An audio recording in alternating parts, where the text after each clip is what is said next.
আমরা মুরব্বীদের উপরে খুব ক্ষুব্ধ। বাচ্চারা শুধুমাত্র গুলির সামনে দাঁড়াবে, দেন হচ্ছে বিপ্লব হবে, চলে যাবে, তারপরে পোস্ট ভাগাভাগি হবে মুরব্বীদের মধ্যে। রাজনীতিতে যার যে কন্ট্রিবিউশন তার ইকুয়াল হিস্সা থাকবে। আমি এটা বলতে চাই না যে 24 সেন্ট্রিকই হিস্ট্রিটা হইতে হবে, নট নেসেসারিলি যে 24কে কেন্দ্র করে সব কিছু ঘুরবে, আবর্তন হবে না। আমাদের হিস্ট্রি তো অনেক আগে থেকে শুরু হয়েছে। প্রত্যেকটা জিনিসকে তার প্রপার কন্ট্রিবিউশনটাকে অ্যাকনোলেজ করে সেটাকে আমাদেরকে মনে রাখতে হবে যে নদীরকে বাঁধ দিয়ে কখনো রোখা যায় না। নদীটা যদি হচ্ছে কি খরস্রোতা হয়ে থাকে, আপনি যখনই রুখতে যাবেন সে তার রাস্তা করে নেবে।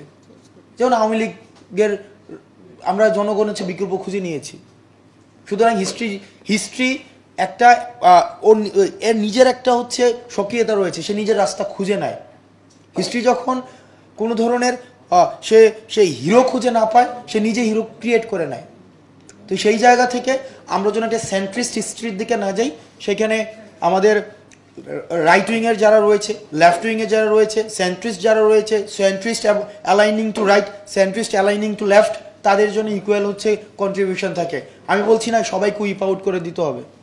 এই উইপ আউট করে দেওয়া কিন্তু আবার একটা ফেসিস্ট একটা হচ্ছে একটা কাইন্ড অফ মেন্টালিটি। নো, কন্ট্রিবিউশনটাকে অ্যাকনোলেজ করে সবাইকে ইকুয়াল হিস্সাটাকে বুঝিয়ে দিতে হবে। এই 24-এর দায়ভার এই বুদ্ধিজীবী মহল নেয় নাই, আমরা তাদেরকে দিব।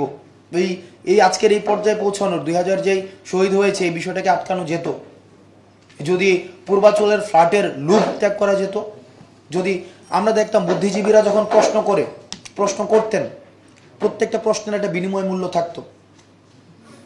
অর্থাৎ প্রশ্নটা এমনভাবে করা হতো, এই প্রশ্নের মধ্য দিয়ে হয় তার কোনো একটা অধিদপ্তরের ডিজি হওয়া নিশ্চিত, অথবা প্রধানমন্ত্রীর সফর হওয়া নিশ্চিত, অথবা যেমন এখন তো যেমন এনসিটিভির একজন ডিজি হওয়া, তারপর হচ্ছে শিক্ষা অধিদপ্তরের ডিজি হওয়া, বিভিন্ন এই যে অর্থাৎ মাথার মধ্যে at the back side of his mind always থাকতো কি যে আমি এই প্রশ্ন দিয়ে আমার যারা হচ্ছে নিয়োগকর্তা তাদের স্তুতি বন্দনা হবে এবং এই প্রশ্নের বিনিময় মূল্য আমার একটা হচ্ছে আউটকাম থাকবে। আমরা আপনাদেরকে মাথায় রাখতে হবে, আমি নিশ্চিত এখানে যারা যারা রয়েছেন আপনাদের প্রত্যেকের সন্তান আমার বয়সী বা তারও কম বয়সের সন্তান আছে, তাদের কথা শুনেন। দেখেন তাদের সাথে কিন্তু আপনার পরিবারে কনফ্লিক্ট হয়, ভার্বাল কনফ্লিক্ট, ভার্বাল ডিসপিউট। আমাদের হচ্ছে বাবা মাদের একটা হচ্ছে সবসময় একটা ডায়লগ ছিল, তোর ঘরে আমি হইছি না, আমার ঘরে তুই হইছিস। এটা কিন্তু না, এই কথাটার ওজন অনেক বেশি। এটা কিন্তু একটা হচ্ছে টটোলজিক্যাল গ্রাউন্ডের একটা কথা, কারণ এটার কিন্তু রিফিউটেশন নাই। আপনি যখন মানে whenever you are coming up with this argument, আমার কিন্তু আর কোনো কিছু বলার থাকে না। এটা একটা টটোলজিক্যাল গ্রাউন্ডের কথা। অর্থাৎ এটার কিন্তু এটা হচ্ছে আপনি একদম স্টপ করে দিচ্ছেন। ঠিকই তো, আমার বাবার আগে তো আর আমি আসি নাই।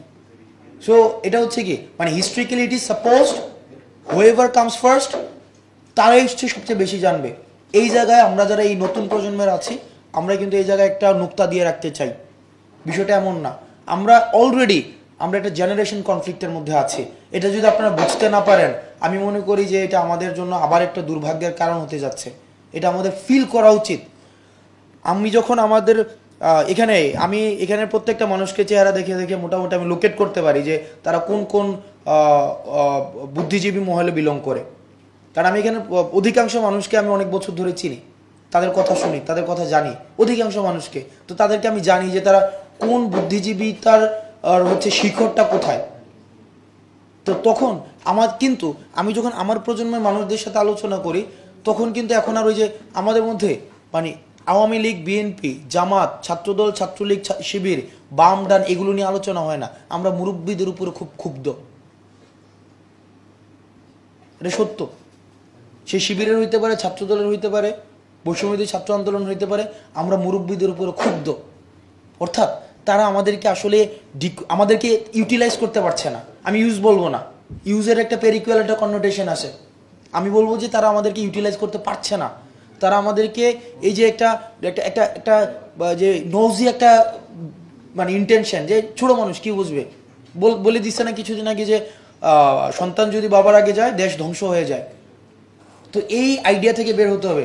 আপনাদের কাছে যারা বুদ্ধিজীবী বা যারা একাডেমিশিয়ান, আপনাদেরকে আমাদের যেই চিন্তাটাকে, এই চিন্তাটা যেন আমরা প্লেস করতে পারি এবং স্পেস দিতে পারেন হিস্ট্রিতে। অ্যাকুমুলেট করতে পারেন এবং এটাকে যেন একাডেমিক্যালি এন্ডোর্স করতে পারেন। বাচ্চারা শুধুমাত্র গুলির সামনে দাঁড়াবে, দেন হচ্ছে বিপ্লব হবে, চলে যাবে, তারপরে পোস্ট ভাগাভাগি হবে মুরব্বীদের মধ্যে। বাচ্চারা কি বুঝবে, বাচ্চারা কি পারবে? নো। আপনারা তাদের মতামত নেন, তাদেরকে কিভাবে হিস্ট্রিতে লোকেট করা যায়, তাদের এই যে কন্ট্রিবিউশনটাকে কিভাবে অ্যাকনোলেজ করা যায়, এই বিষয়গুলোকে একাডেমিক্যালি এন্ডোর্স করেন।